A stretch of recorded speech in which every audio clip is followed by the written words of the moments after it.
Is your 2017-2024 Buick Encore key fob not working? It probably just needs a new battery. This video will guide you through the simple DIY process. The Buick Encore key fob uses a CR232 battery. You'll also need a small flathead screwdriver or a keyring tool. First, ground yourself to avoid static electricity. Locate the seam on the back of the fob, often near the metal key blade. Gently pry open the fob casing.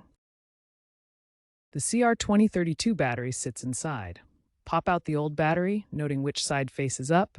It should be positive side up. Now, insert the new CR2032 battery with the positive side facing up. Snap the fob case back together until it's fully closed. Test the fob by pressing the buttons near your vehicle. While replacing the battery is generally easy, here are some helpful tips.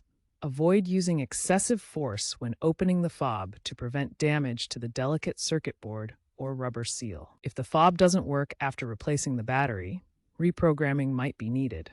Contact a dealership or try key cycling. While trends point towards digital keys, battery replacement remains relevant for 2017-2024 Encore owners. Replacing the battery yourself can save you money compared to dealer fees.